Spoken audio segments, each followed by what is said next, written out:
Some people walk into rooms and decide outcomes. Others walk in and wait to be decided. You have felt this your entire life. You've been polite.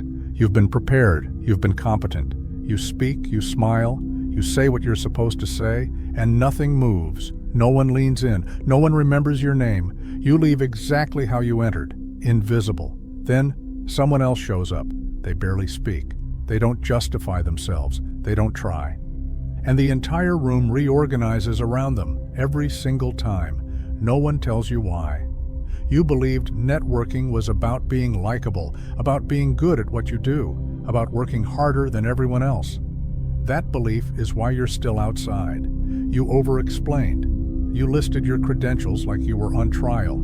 You justified why you belonged there. You thanked them too early. You felt grateful just to be in the room. Every one of those moves told them the same thing. You're disposable. Powerful people don't reward effort. They don't reward kindness. They don't reward talent. They reward signal. They reward leverage. They reward safety. And before you opened your mouth, they already knew. The conversation wasn't a test. It was a formality. You weren't rejected in the room. You were filtered out before you walked through the door. Powerful people don't need more friends. They need protection from chaos. They're not looking for talent. They're not looking for loyalty. They're not looking for effort. They're running 4 scans. Does this person solve problems or create them? Could this person threaten my position? Will this person keep their mouth shut? Will this person make me look weak or strong? Every interaction is a risk assessment. Every conversation is clearance. They don't choose what's best. They choose what feels safest for their survival. You walked in with your heart open. They ran you through a filter. Once you see this, everything changes. Niccolo Machiavelli didn't invent ruthlessness. He didn't teach corruption. He watched how power actually moves and wrote it down. What polite society calls manipulation, he called observation. He wasn't creating villains. He was recording reality. The prince wasn't a guide for evil. It was an operating manual for how humans behave when stakes are high. If you refuse to learn these rules, you stay invisible, not because the world is unfair, but because you never learned the system everyone else is already using. What comes next are not tips, not habits, not advice you apply when you feel like it. These are 8 laws, mechanisms that already govern who gets access and who gets erased. By the end, you won't see powerful people as untouchable. You'll see the filter. You'll recognize the screens. You'll understand the verdict before it's spoken. But once you see how the system works, you can't go back. You won't be able to ignore it. You'll notice it in every room you enter. You'll lose the comfort of not knowing.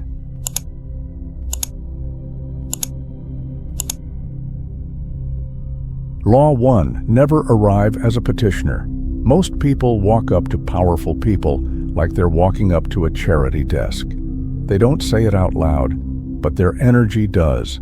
You arrive hoping. You arrive needing. You arrive asking someone to believe in you, to give you a shot, to see your value. You think this is humility. You think this is respect. It isn't. It's petitioning. And petitioning signals one thing: liability. Powerful people don't hear your request. They hear what you will cost them. They hear future obligation. They hear the sound of someone who will drain their time, their energy, their reputation. Neediness doesn't smell like sincerity. It smells like risk. The thought they have is instant, unconscious, final. This person will be a burden. That's why the door closed. Not because you weren't good enough, because you showed up asking for mercy instead of offering utility. You don't ask to be chosen. You remove problems, you reduce friction, you accelerate outcomes, you arrive already useful. Here's what I can take off your plate. Here's what I can protect you from. Here's what I can move faster for you. You're not begging, you're presenting leverage. And leverage is the only language powerful people respect. Don't ask to be chosen. Arrive already useful. Law 2. Never perform for power. The second you meet someone powerful, something shifts in you. You start performing. You explain too much. You list what you've done. You justify why you're there. You introduce yourself like you're defending a thesis. You laugh when nothing is funny. You feel silence before it settles. You think this shows enthusiasm, preparation, respect. It doesn't. It shows hunger, approval hunger. And approval hunger is the loudest signal of low status. Powerful people don't hear effort. They hear need. They hear someone asking to be accepted, someone trying to prove they belong. And the moment they hear that, the decision is made. You're not an option. You're a petition. In high-status rooms, the one who speaks least is assumed to have options. Restraint is not confidence. Restraint is unavailability. It signals that your time, your attention, your presence is expensive. You speak in short sentences. You don't justify. You don't qualify. You let silence sit. Certainty is louder than explanation. When you perform, you deposit weakness. When you restrain, you withdraw permission. Powerful people feel the difference immediately. In elite rooms, justification is confession. Law 3. Never trigger the throne. You walk into the room competent, prepared, sharp. You see an opening. You speak. You solve the problem they couldn't. You say something brilliant. You show them what you can do. And the door closes. Not loudly, not publicly. You're just quietly removed. No explanation, no confrontation. You don't get fired. You don't get yelled at. You just stop getting called back. You didn't fail because you were incompetent. You failed because you made them feel threatened. Powerful people are defended by ego and reputation. Their position depends on being seen as the smartest, the most strategic, the most visionary person in the room. If you challenge that, even accidentally, you don't become an asset, you become a risk. And risks don't get fought, they get erased. They don't argue with you, they don't correct you, they smile, they nod. And then they make sure you're never in the room again. The correction isn't to hide your competence, it's to route it through them. You frame your ideas as extensions of their vision. You let them reach the conclusion. You make them feel like the source of the brilliance. You don't dominate the conversation. You embed yourself in their narrative. You don't outshine, you integrate. The throne doesn't reward talent. It rewards loyalty disguised as competence. Law 4. Control perception before logic. Powerful people do not evaluate you logically. They evaluate you emotionally first. Then they justify the decision with logic afterward.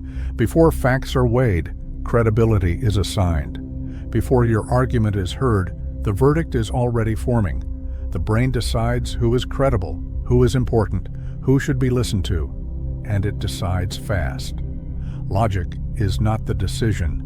Logic is the excuse. There are 2 controls that determine the outcome before you speak. Frame. What the conversation is about. Risk, value, urgency, options. You set the context before they do. Signal. What you are perceived as. Composure, clarity, status. Not what you say, what you project. Most people enter raw. They walk in and let the room define them. They answer open questions. They explain themselves. They wait for the other person to decide what this interaction means. You don't do that. You define the options before they ask. You compress your message into clarity. You project composure before content. You let their brain assign you credibility before you prove anything. You don't enter raw, you enter pre-shaped. Logic is the excuse. Perception is the verdict. Law 5. Borrow trust through a third party. Powerful people don't trust strangers, not because they're arrogant, because strangers are unknown risk. Cold outreach puts you under evaluation. Cold means unfiltered. Cold means you start at 0 credibility. Every word you say, every move you make, they're scanning for threat, for liability, for reasons to say no. Warm introductions do the opposite. When someone they already trust brings you in, you don't get evaluated. You get accepted. Their brain shifts from, who is this, to, this person is safe. You don't build trust directly, you inherit it. The real networking game isn't about impressing people. It's about positioning yourself near trusted nodes. It's about letting your reputation travel before you do. It's about making sure your name lands in their world before your body does. If you walk in alone, you're risk. If you walk in carried by a name they respect, You're pre-approved. Your name must arrive before you do. Law 6, make them invest in you first. If they've given you nothing, they owe you nothing. You remain disposable. Most people think attachment works like this. You impress someone, they care about you, then they invest. That's backward. The person who invests becomes attached. Not the person who asks, not the person who performs, the person who gives. Tiny investment creates psychological friction. Their brain doesn't let them waste effort on someone worthless. So it rewrites the story. I helped him. He must be worth it. This is not persuasion. This is gravity. You don't ask for major favors. You don't pitch yourself. You engineer micro-commitments, a quick opinion, a one-sentence recommendation, a small introduction, a fast confirmation. The ask is so small, it feels costless. But once they've moved, once they've invested even minimally, the attachment starts forming. Their brain begins justifying why they helped. And justification turns into care. You're not begging, you're triggering commitment. The first person who invests becomes the first person who cares. Law 7, create controlled scarcity. You answer every text immediately. You say yes to every meeting. You make yourself constantly available. You think this shows dedication. It signals the opposite. Over-availability communicates low value, not reliability, not commitment, not professionalism.